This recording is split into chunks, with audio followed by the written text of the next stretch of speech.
dalam podcast Bukit Tinggi Press Club, dan kali ini sudah hadir tamu kita yaitu Pak Ikhwan Salim. Beliau adalah Ketua PWI Bukit Tinggi, dan sekarang kita akan membahas masalah gimana sih suka dukanya menjadi seorang wartawan spesialis kriminal. Oke, Pak Ikhwan Salim, selamat siang. Selamat siang. Ya, gimana kabarnya nih? Alhamdulillah di suasana Bukit Tinggi yang cerah sekarang ini kita diberi kenikmatan, kesehatan, dan kesempatan. Ya. Nah, gini, Pak Ikhwan Salim kan selama ini itu boleh dikatakan spesialis kriminal, karena dari awal itu selalu membuat berita peristiwa, poskonya juga di kepolisian gitu. Nah, sekarang kita tanya, tahun berapa mulai menjadi seorang wartawan, Pak Salim? Jadi kalau untuk wartawan resminya ya itu 2006. 2006 itu setelah diberi pelatihan di koran waktu itu di Padang selama 1 bulan, terus dilempar ke daerah. Itu kebetulan di tempat kita sendiri, yaitu untuk di Bukit Tinggi. Waktu itu kebetulan masih ada 1 orang di Bukit Tinggi, wartawan sebut aja itu Pos Metro Padang ya. Metro Padang. Ya. Terus itu untuk memperkuat di Bukit Tinggi, maka direkrutlah kita waktu itu. Jadi setelah kita dalam pelatihan yang tersebut, kita juga diperkenalkan oleh senior-senior itu bagaimana untuk meliput berita khusus kriminal sesuai dengan motonya Pos Metro Padang waktu itu, koran kriminal terdepan di Sumbar. Jadi istilahnya kalau istilahnya kata orang itu adalah koran merah. Jadi setelah kita sampai di Bukit Tinggi, kita langsung melakukan pendekatan dengan Polsek, dan melakukan menjalin hubungan dengan meninggalkan nomor HP. Jadi, nah itulah di sana kita mulai bekerja sambil belajar. Jadi ketika mulai setelah 2 tahun di Bukit Tinggi, kita langsung berkecimpung. Waktu itu awal-awal itu kita masih beritanya masih fleksibel ya, masalah ekonomi juga, masalah politik juga. Ini posko pertama jadi wartawan itu di mana? Di Polres atau di pasar atau di mana? Mobile. Kalau waktu itu kita tinggal di Kamang, itu kita kalau arah ke Bukit Tinggi, kita mampir di Polsek Tilatang Kamang. Polsek Tilatang Kamang. Tapi kalau arah ke Baso, itu kita mampir di Polsek Baso, terus Polsek sampai Angke Canduang, terus baru ke Bukit Tinggi. Kita juga meliput masalah di Satpol PP juga, di Dinas Perhubungan waktu itu masih LAJ ya. Nah, itu juga ya pokoknya semualah gitu kan. Tapi minimal berita kriminal itu kalau bisa diusahakan minimal satu hari untuk mengisi mengisi satu halaman yang cuma hanya diisi oleh 3 orang, yaitu 2 Bukit Tinggi, satu di Agam. Jadi kalau untuk suka dukanya di kriminal, ngiri-ngiri sedap. Jadi gini, ketika kita melakukan, ya mungkin karena hubungan dengan kepolisian yang cepat tanggap atau cepat dapat laporan, kita langsung diajak masuk kebakaran gitu kan. Tunggu dulu, ini berita pertama kriminalnya ini di mana? Masih ingat nggak kira berita apa itu? Kalau untuk di Bukit Tinggi, kalau nggak salah penemuan mayat bayi di Baso. Di Baso. Tahun 2028. 2006. 2006. Iya, 2006. Terus apa kesannya pertama itu ketika meliput kriminal?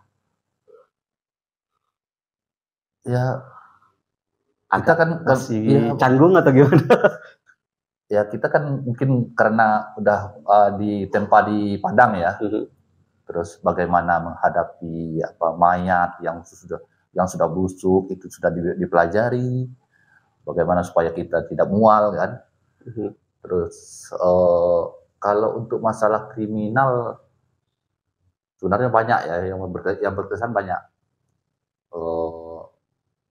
Yang jelas pelajaran olah TKP kita istilahnya rasanya cukup matang lah gitu ya. Soalnya kita diajak oleh unit identifikasi di Polres Bukit Tinggi. Itu kita belajar bagaimana caranya melacak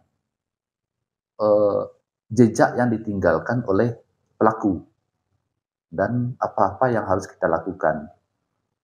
Nah, kalau untuk kriminal sendiri, kita pernah juga diajak oleh Buser untuk menangkap orang. Itu ada yang lucu waktu itu. Kita berdua berangkat sama Buser ke daerah Batu Tabah. Siang ya? Siang. Jadi sampai di sana, orang tua tersangka itu bilang, Bapak ini ada urusan apa jadi anak kami? Ini kasus apa ini? Kalau nggak salah KDRT. KDRT. Jadi kami dari polisi Pak, kata Buser di Polres. Kebetulan yang namanya Buser yang nggak ada tanpa polisinya. Oh itu masih gondrong. Tak percaya saya kata Bapak itu kan. Terus yang setahu saya kalau polisi itu rambutnya pendek, rapi. Akhirnya Buser tersebut mengeluarkan KTA-nya. Sudah sangat terpaksa. Itu lucu ya kan. Dan pernah juga kita, ya waktu itu wartawan ditanya juga nggak? Nggak. Kita cuma kita waktu itu diminta tolongin bawa borgol. Megang botol. Udah yang bilang satu itu. Terus habis itu kita sama Buser sama kejar-kejaran di sawah untuk tersangka tersebut. Itu lucu gitu kan.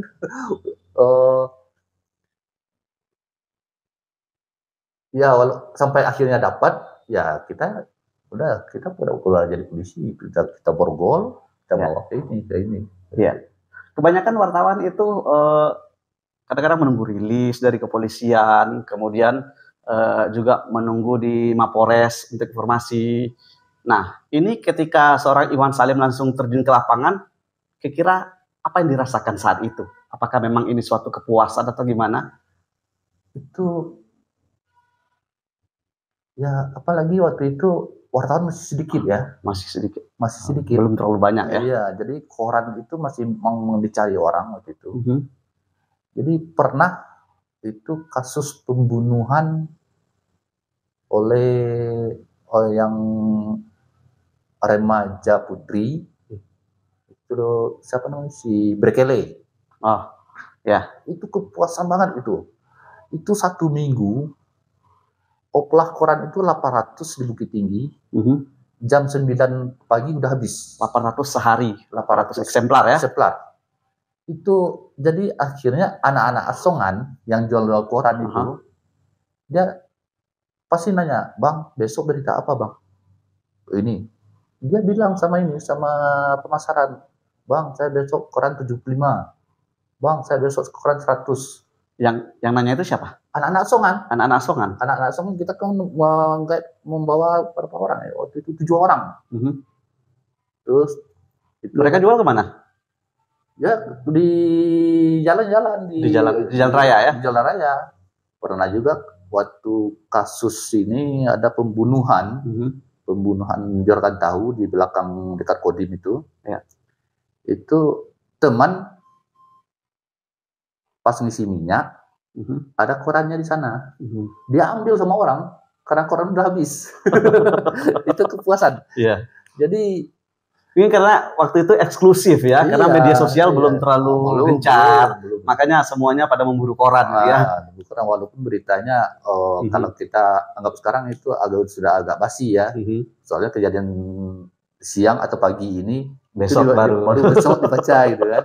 Iya. Nah, tapi kita kepuasannya itu ketika koran kita habis, anak-anak yang anak asuhan juga rezekinya ada di sana gitu kan. Ya kita namanya digaji perusahaan ya kita nggak ada ini. Sampai ditelepon oleh Pos Metro Medan waktu itu malam-malam. Bang, kasus ini gimana bang? Kasus ini gimana bang? Itu, update ya? Kita update. Iya, minta update. Jadi kita kepuasannya di sana lah. Jadi kita pernah juga waktu itu terakhir itu kalau menurut saya itu dosa ya. Artinya karena dengan penderita itu ada salah satu oknum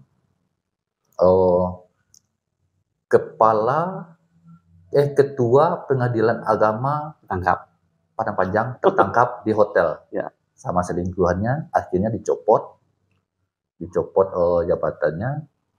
Memang waktu itu di MNC menayangkan, tapi kalau di TV kan cuma 3 menit. Ya.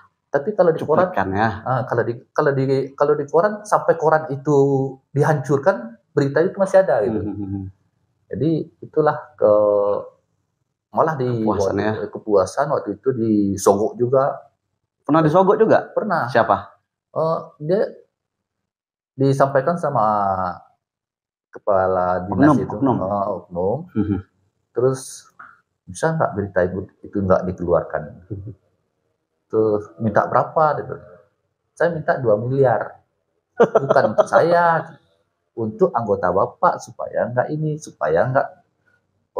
keluar beritanya, informasi kita tersebut keluar. Bukan saya sama sekali tidak. Satu peser pun tidak akan saya ambil. Karena duit itu ya untuk anggota Bapak supaya diam, tutup mulut. Pernah saya bilang gitu kan. Supaya tidak ngomong jadi kalau ngiming-ngimingan uang ya, supaya tidak ngomong seperti itu. Supaya terus wah, kata yang bersangkutan mereka nggak ada duit gitu kan. Itu akhirnya berita itu ya jadi headline waktu itu. Kejadian malam Minggu, headline-nya berita hari Senin. Hari Senin. Terus itu ya akhirnya berita itu keluar, akhirnya yang oknum tersebut dicopot jadi ini. Jadi itu mungkin dosa terakhir ya. Tapi, itu kalau oplah koran meningkat itu wartawannya dapat bonus juga apa tidak? Dapat terima kasih. Ya sama tahu lah, mungkin saudara Iwan juga pernah di koran ya. Walaupun berita kita hebat, 1 minggu waktu itu masalah berkele itu sampai pernah di percetakan itu nambah oplah ya. Nambah oplah bukan malam tersebut, tapi hari itu juga. Sampai sore hari dikirim ke daerah, koran itu tetap habis. Itu ya itu aja. Dia cuma ngasih tahu, bagus beritamu seminggu ini, koran habis semua. Terus ya syukurlah, bilang gitu aja kan. Soalnya ya paling nanti status kita mungkin jadi anak kesayangan. jadi andalan lah gitu kan. Iya. Ya waktu itu saya bukan apa-apa ya, jujur juga, saya dibesarkan oleh Pos Metro. Dan saya juga tidak salah ngomong, untuk Bukit Tinggi, Pos Metro Padang terdepan. Saya membesarkan. Jadi orang masih sampai sekarang masih banyak bilang si Pos Metro. Walaupun sudah banyak media gitu ya. Jadi kalau untuk masalah pengalaman di lapangan, kita sudah mengerti bagaimana menghadapi di sebuah TKP. Itu kita juga jangan, istilah untuk TKP, misalnya pencurian, jangan coba-coba merusak TKP sebelum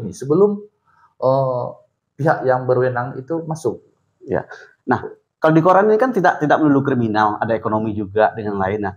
Nah, dan juga tidak semua wartawan itu suka ditempatkan di posko kriminal. Nah, ketika pertama kali ditempatkan posko kriminal, gimana perasaannya? Takut nggak menghadapi Pak Polisi atau gimana? Pernah itu, waktu itu saya masih pelatihan di Padang. Itu saya masuk di Polsek, diperkenalkan oleh kawan, terus ada kasus apa waktu itu, pembunuhan apa gitu kan. Saya nyelonong masuk ke sel tanpa minta izin. Tanpa minta izin, dibedak-bedak waktu itu.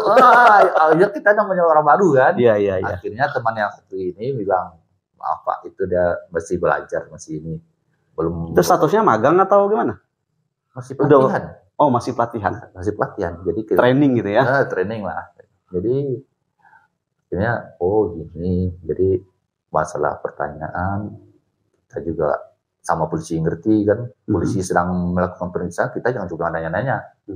Tapi polisi udah ngerti. Sebelum kami menanya, apa yang ada yang mau ditanyakan sama tersangka, atau setelah kita datang, orang lagi memeriksa, kita diam aja dulu. Jangan coba menyela kan. Terus kalau untuk masalah di lapangan, saya pernah ikut menyusun tulang manusia yang penemuan terbakar. Tulang ini kebakaran. Korban kebakaran. Kita susun tulangnya. Ini tulang ini. Jadi candaan waktu malam itu. Ini kayaknya ini tulang. Ini sama tim forensik ya? Iya. Ini tulang tangan. Nyusun gitu. Nggak takut waktu itu? Nggak ada takut. Udah biasa. Jadi kayak berita tabrakan, kepala pecah, lihat otak gitu, otak berserakan udah aman aja gitu kan. Terus, tapi kita karena kita udah sering itu, kita dikasih kebebasan sama polisi juga, sama kamar mayat di rumah sakit umum juga kalau kita minta dikasih. Ya, kita mengambil foto gitu kan. Ya. Nah sekarang ini kan posko di kriminal. Sering ke Mapolres, Mapolsek, nah gitu kan. Setiap harinya juga sering ketemu bapak polisinya. Nah kira-kira selama ini pernah clash nggak dengan polisi walaupun udah dekat seperti itu? Salah paham waktu itu mungkin. Salah paham ya? Iya. Seperti apa itu? Jadi kita waktu itu pernah teman-teman yang lain mengungkap kasus minyak tanah yang ditumpuk, dapat, terus jadi diberitakan kita namanya posko kita di Polres waktu itu, istilahnya mungkin rumah kedua ya. Lebih banyak di Polres daripada di rumah sendiri kan. Terus itu kenapa diberitakan itu? Lihat koran saya beritakan enggak. Kita sama-sama minum sama buser ya. Kita sama-sama minum. Makan Mbak. Abang makan, saya makan. Abang ngopi, saya ngopi. Abang pergi menangkap tersangka, saya diajak. Masa gara-gara berita satu ini saya berhubungan kita rusak. Itu. Nggak ada ya di koranmu? Nggak ada Bang, masa gara-gara itu. Pernah ditanya sama sama Pimret. Bang, berita itu apa aja kerja Bang di Bukit Tinggi? Tidur Bang. Dia panggil itu. Masalah berita yang mana? Itu. Kok di media lain udah naik ya? Udah naik. Terus ya saya bilang aja terus terang, gara-gara berita satu itu hubungan saya dengan polisi rusak. Yang sudah saya dengan susah payah saya jalin selama ini gitu. Terus gitu ya Bang. Ya orang itu ngopi, kita ngopi, orang itu makan, kita diajak, orang itu nangkap ke TKP, kita diajak. Terus apakah akan saya rusak gara-gara cuma berita satu itu ya. Terus kalau di lapangan itu karena kita sering bersama polisi, pernah nggak disangka bahwa Iwan Salim itu adalah seorang polisi? Sering. Gimana ceritanya? Jadi pernah waktu itu kita kan nggak enak juga sebenarnya. Ya. Polisi-polisi baru nanya, termasuk perwiranya. Itu siapa? Dia tanya sama anggotanya. Itu anggota mana tuh? Dia kasih tahu. Oh, perwira nanya juga? Perwira nanya. Oh, perwira yang baru kan? Yang baru pindah ke ini. Itu siapa? Kok dia akrab banget sama polisi? Anggota ya? Bukan, itu orang tapi poskonya di Polres. Pernah juga, itu yang lucu. Karena kita udah sering di sana, jadi ada polisi baru. Dia cewek kan, kemudian pagi-pagi. Tiap lewat, kita kan ngantar anak. Hormat. Akhirnya, aduh, gimana ya? Padahal kita kadang anggota itu, karena mungkin dia sering di Polres ya. Dia sering ketemu kan. Tiap ketemu, dia hormat. Akhirnya, saya bilang sama yang kenal, tolong kasih tahu, bilang sama dia, kalau saya itu bukan anggota, nggak usah lah hormat gitu, nggak enak dilihat yang lain. Iya. Ya, banyak masyarakat yang kadang-kadang takut melihat polisi karena sangar atau apalah gitu.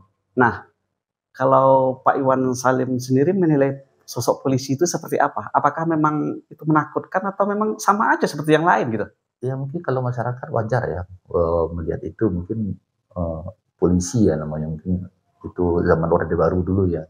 Tapi karena kita udah sekarang, ya dulu hubungan kita baik dulu, sampai sekarang masih terjalin kan.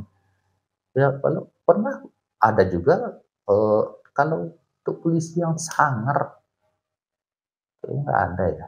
Kalau kita melihat ya sama aja semua kan. Kecuali ketika menginterogasi tersangka yang kasusnya kalau bisa dibilang tidak termaafkan gitu kan, memang dihajar ya. Di luar tuh biasa aja ya. Biasa aja. Jadi tidak ada yang perlu ditakutkan. Tidak ada yang perlu ditakutkan. Malah apalagi sekarang polisi mengayomi masyarakat. Ada juga Babin Ketipmasnya kan, itu yang bergaul dengan sama masyarakat. Jadi ada.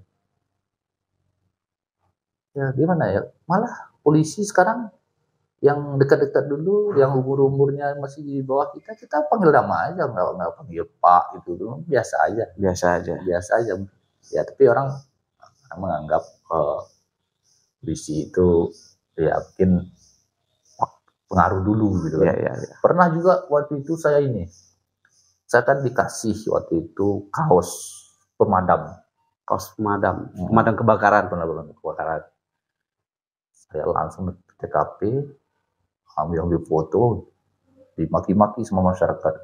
Ini pemadam satu ini, foto-foto aja, bantuin gitu. Aduh, repot juga pakai baju pemadam kayak gini. Posisi kita serba salah. Kita waktu kalau pemadam kebakaran ada kejadian kebakaran, kita naik ke atas mobil itu kan, atas mobil itu ngambil fotonya yang bagus gitu. Ya. Pak, jangan foto-foto aja, bantu itu. Aduh, gitu. Foto gimana? SOP-nya gimana? Mau baju pemadam aja dikasih waktu itu. Kita tetap pakai baju, ternyata merepotin juga. Ya. Nah, ini buat wartawan yang baru, kira-kira ada tips enggak bagi Iwan Salim itu kira-kira untuk berposko di Mapolres atau Mapolsek, apa aja yang perlu diperhatikan? Sebenarnya untuk diperhatikan ya, kalau untuk dipelajari secara khusus mungkin nggak ada ya. Waktu berjalan mungkin ya, kita hargai kerja mereka juga hargai kerja kita. Jadi ya, pernah juga teman minta diajak ke TKP dulu kan. Kita nggak ada waktu istirahat waktu itu. Kita ditelepon 2:30, jam 3 pagi subuh berangkat. Kalau nggak dikasih tahu lagi. Waktu itu jam 10 baru ada kejadian ini. Wah ngantuk. Oh yaudah sekali itu aja dikasih tahu. Ngantuk. Kalau ngantuk ya udah tidur aja. Berarti intinya saling menghargai. Kita saling menghargai. Jadi kerja mereka itu apa gitu kan. Ya tapi jangan kita mengamati aja gitu. Belajar. Oh gini kalau pemeriksaan gini. Pernah saya juga di waktu itu pernah, karena posko saya itu di Polsek, di Polres, saya pernah dulu dipercaya untuk membuat SKCK. Serius di Polsek. Jadi anggota, nanti kalau ada yang ini, aku keluar dulu ya. Nanti kalau ada yang bikin, tolong daftar, kan udah ada, kita ngisi aja. Mengisi data doang. Mengisi data, terus udah ini. Banyak sekali pengalaman dari Pak Iwan Salim ini tentang bagaimana suka dukanya menjadi seorang wartawan spesialis kriminal. Oke, terima kasih Pak Iwan Salim atas pengalamannya. Mudah-mudahan menjadi inspirasi ya bagi yang baru-baru ingin menjadi wartawan, terutama untuk yang di posko kriminal gitu ya. Iya, soalnya kita juga selain kriminal, kita kan juga di pengadilan juga ada. Gitu. Ya, demikianlah podcast kita kali ini. Terima kasih banyak dan kita akan bertemu lain kali. Assalamualaikum warahmatullahi wabarakatuh. Waalaikumsalam.